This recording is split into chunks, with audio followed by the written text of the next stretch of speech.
Jewels of priceless value were stolen on Sunday morning from the Louvre Museum in the heart of Paris. According to preliminary data, the robbers stole 8 items from the jewellery collection of Napoleon and the Empress, consisting of necklaces, brooches, and tiaras. Some time after the incident, one of the stolen exhibits was found near the museum building, the crown of Empress Eugénie, wife of Napoleon III. The jewel turned out to be damaged, according to Le Parisien. The crown once belonged to Empress Eugénie, the last empress of France and the wife of Napoleon III. She wasn't just a royal figure, she became a legend, the ultimate symbol of beauty, grace, and refined taste. Her story began like a fairy tale. On January 30th, 1853, inside the majestic Notre Dame de Paris, Eugénie married the emperor, just 2 months after his coronation.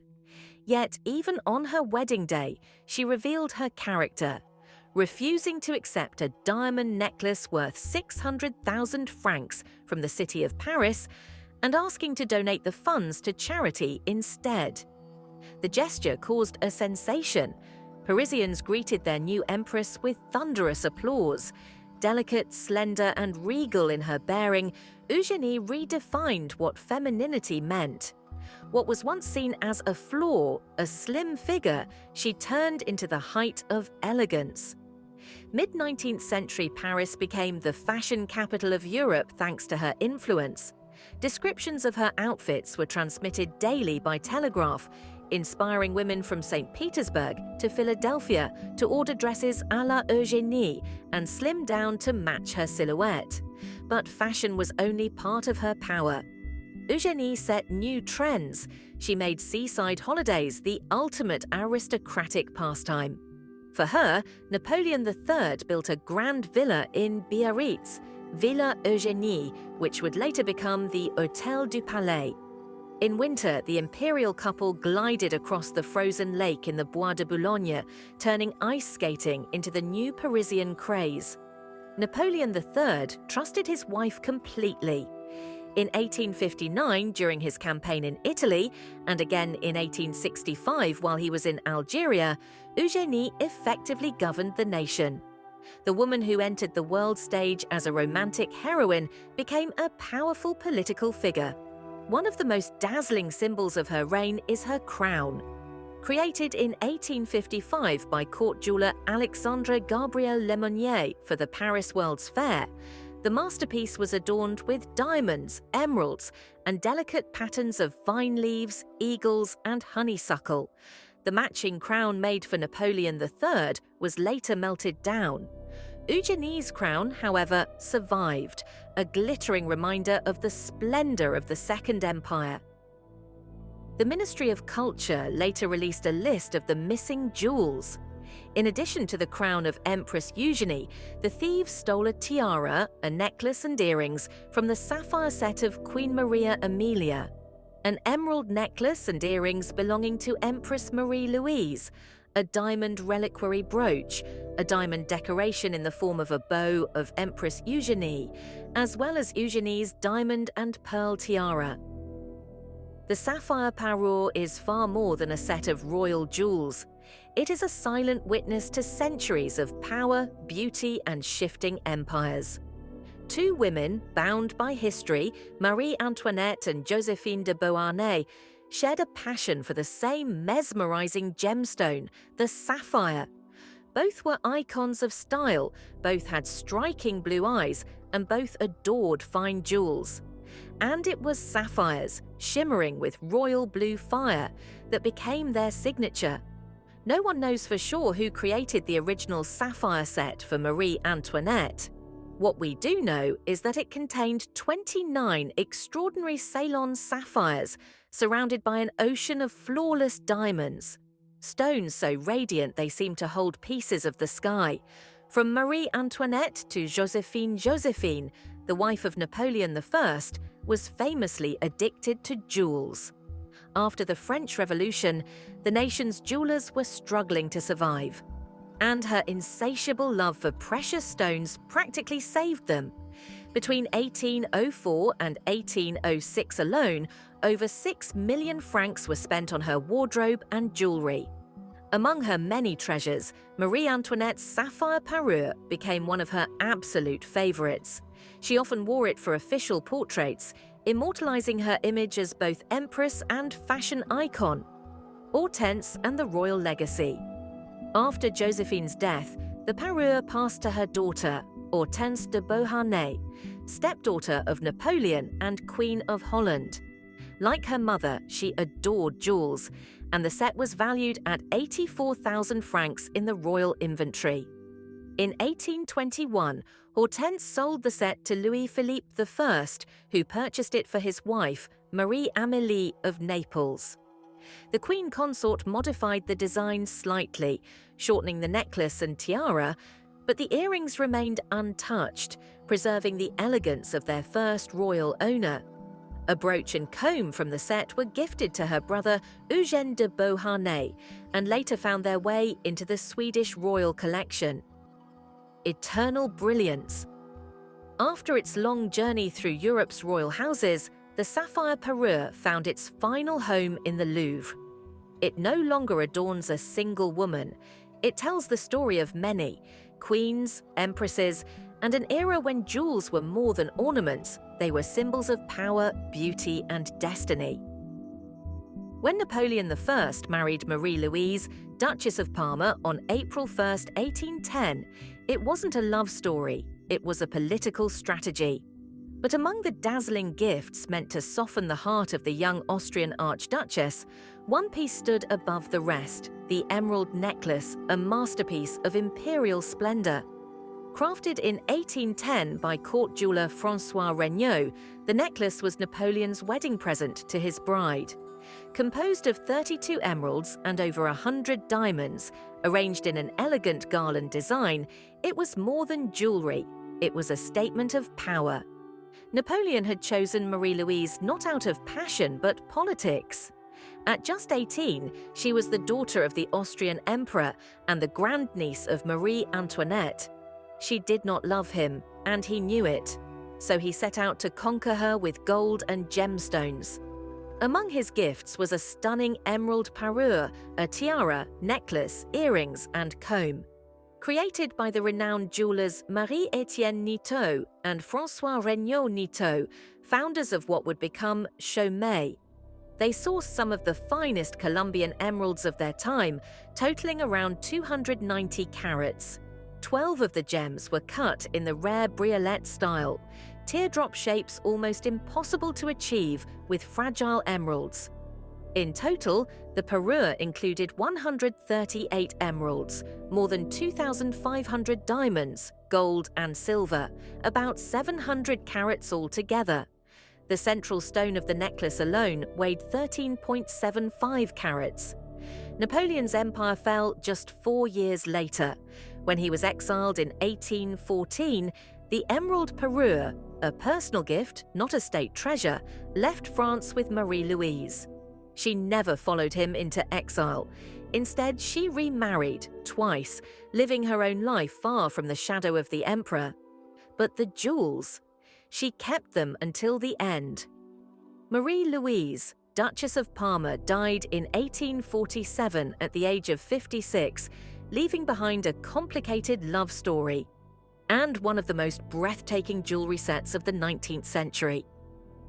Empress Eugenie's large brooch from 1855, known as the reliquary brooch of Empress Eugenie, wife of Napoleon III, Emperor of France, Paris, 85 diamonds and gold.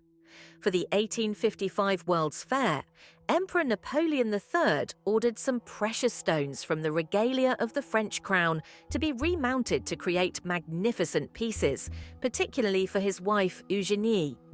This Rococo brooch was decorated by Maison Bapst with 2 of the 18 diamonds, the 17th and 18th Mazarin diamonds, bequeathed by Cardinal Mazarin to King Louis XIV in 1661.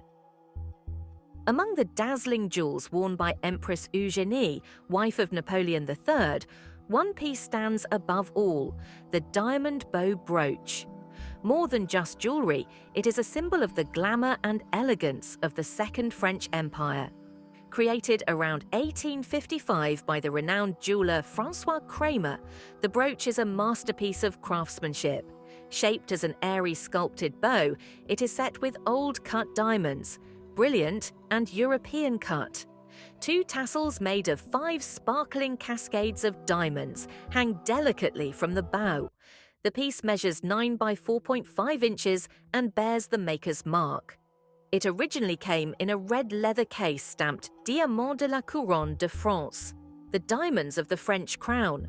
Kramer had intended the jewel to be a clasp for a diamond belt, but Eugénie, known for her impeccable style and bold taste, decided otherwise. She transformed it into a brooch, a dazzling, movable bow that would become one of the most iconic jewels of her time. Eugénie wasn't just an empress, she was a trendsetter. Her wardrobe dictated fashion from Paris to St. Petersburg and New York. Every dress, every accessory she wore became an object of desire. When the empire collapsed in 1870, the French crown jewels were sold in 1887. The bow brooch was purchased by Caroline Astor, an American socialite and one of the wealthiest women of the Gilded Age. For decades, it remained in the Astor family, then vanished from public view. In 2008, the legendary jewel resurfaced at Christie's. Thanks to Société des Amis du Louvre, the Friends of the Louvre, it returned to Paris, where it now resides in the Louvre, gleaming as brightly as ever. Eugénie's marriage to Napoleon III began as a scandal, a commoner countess marrying an emperor. But she conquered Europe with her elegance, political influence, and sense of style. A passionate admirer of Marie Antoinette, she built her image around imperial grandeur. She outlived her husband and son, spending her final years in exile. She died in 1920 at the age of 94, far from the throne but never forgotten. Her diamond bow brooch remains a shining reminder of her extraordinary life, a silent witness to power, beauty, and history. Imagine standing before a glass display, the kind of display that seems almost to hum with history. And there it is, an object so exquisite, so impossibly delicate, that even the most jaded museum visitor stops dead in their tracks. A tiara. But not just any tiara. This is the pearl and diamond diadem of Empress Eugénie of France. It glitters as if holding the memories of a bygone era. Ballrooms, royal ceremonies, whispered intrigues, and the subtle, almost imperceptible footsteps of revolution. Every diamond catches the light, throwing sparks that seem almost alive, while over 200 pearls rest like frozen drops of morning dew. In total, 1,998 diamonds and 212 pearls, weighing over 63 carats. Can you imagine the craftsmanship, the sheer audacity to assemble such a crown jewel? And yet, for all its beauty, this tiara is more than decoration. It is a silent witness to love, exile, and the extraordinary twists of European history.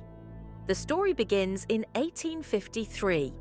Paris was still under the transformative reign of Napoleon III, and the city shimmered with ambition, power, and opulence. To mark his marriage to Eugénie de Montijo, the young empress, Napoleon III commissioned Alexandre Gabriel Lemonnier, the most celebrated jeweller of the time, to create a tiara that would befit the grandeur of the French throne. Every gem was carefully chosen, many from the state treasury itself.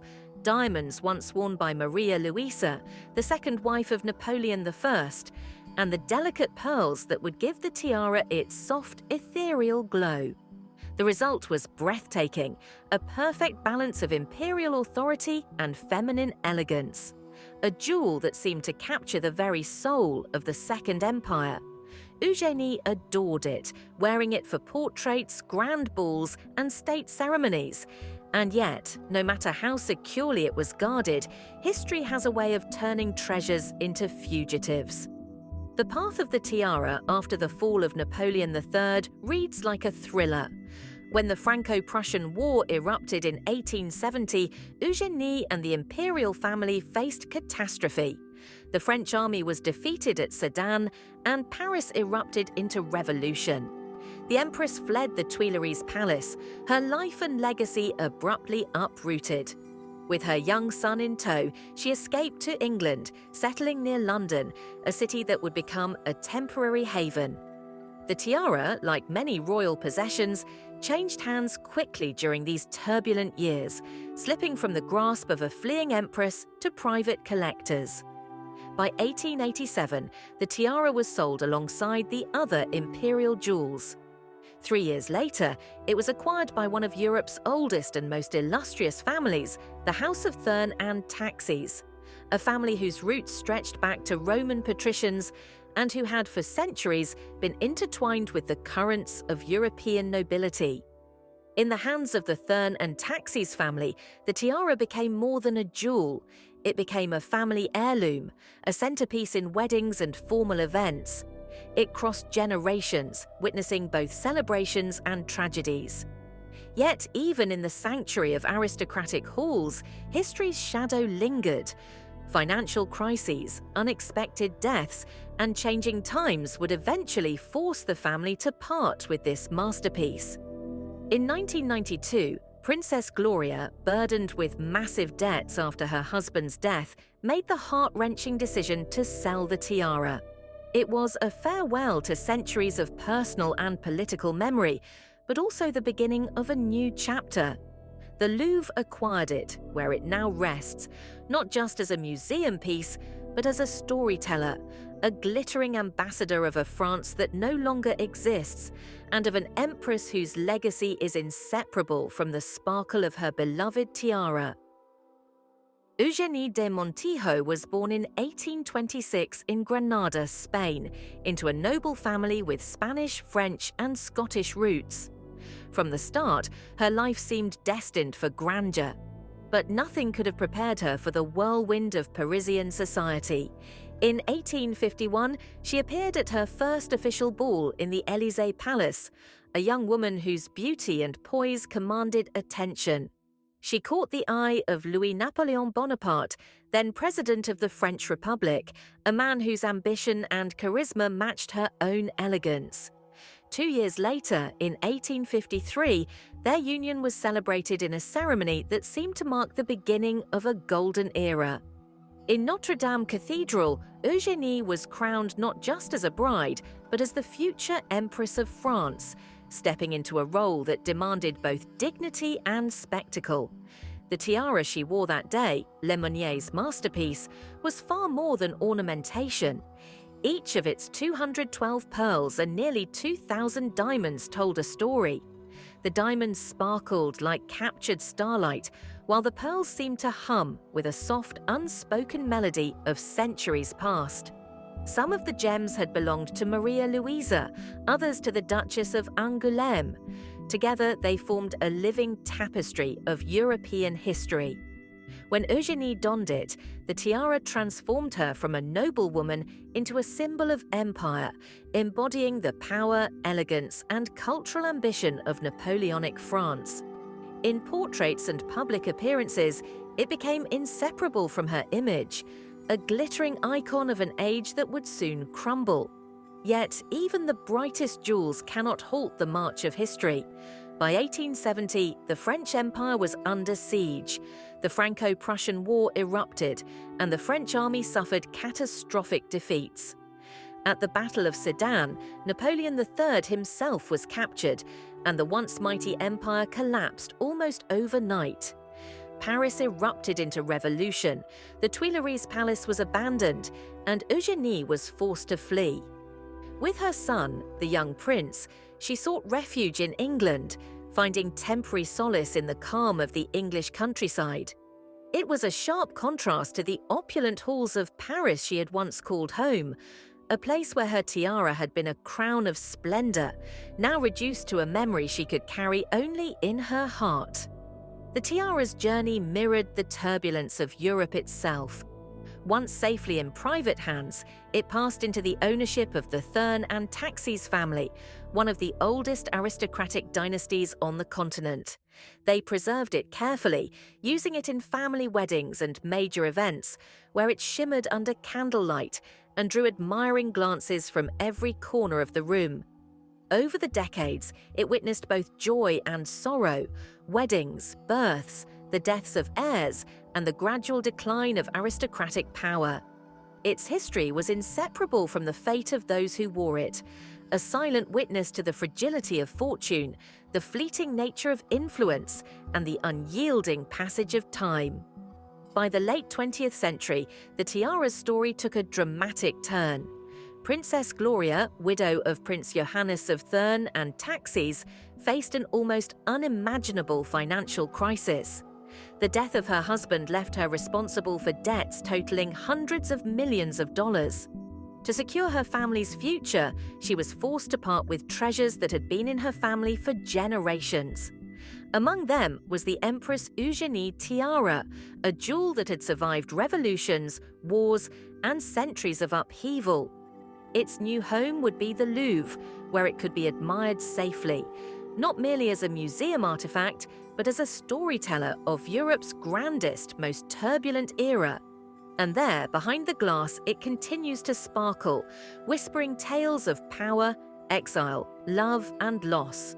An immortal testament to the life of an empress who once walked among kings and emperors, radiant and unbowed.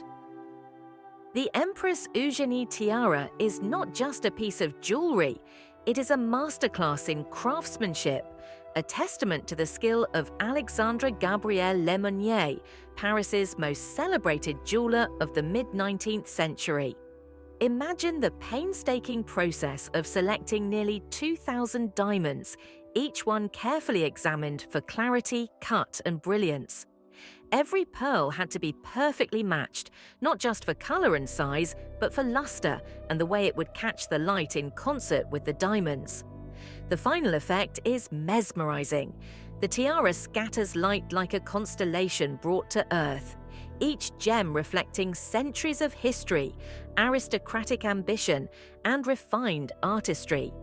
When worn, it transforms the wearer into a living embodiment of French imperial elegance. It is no wonder that Empress Eugenie often chose it for her official portraits, where it became inseparable from her image as a ruler, a fashion icon, and a woman of remarkable poise. When the tiara passed into the hands of the House of Thurn and Taxis in the late 19th century, it retained its status as a symbol of prestige. In 1890, Prince Albert of Thurn and Taxis gave it as a wedding gift to his bride, continuing the tradition of marking momentous family occasions with grandeur. For decades, it became a centerpiece of family weddings, a sparkling witness to the joys and sorrows of generations. Yet, even amidst celebrations, the tiara also carried the weight of history. It had survived revolutions, wars, and the fall of empires. Its presence at each event was a quiet reminder that wealth, power, and beauty are fleeting, but legacy can endure. Fast forward to the late 20th century, Princess Gloria, widow of Prince Johannes, faced a devastating financial crisis. The unexpected death of her husband left her responsible for a staggering debt of $500 million. Managing the family's affairs became a battle between preserving legacy and ensuring survival. Many of the family treasures, including the tiara, had to be sold. It was an almost unimaginable decision to part with a jewel that had been in her family for over a century, one that had witnessed generations of love, marriage, and duty. The emotional weight was immense. To let go of such a piece is like closing a chapter on a lifetime of memories, but necessity left her no choice. In 1992, the tiara found a new home, the Louvre Museum, Paris.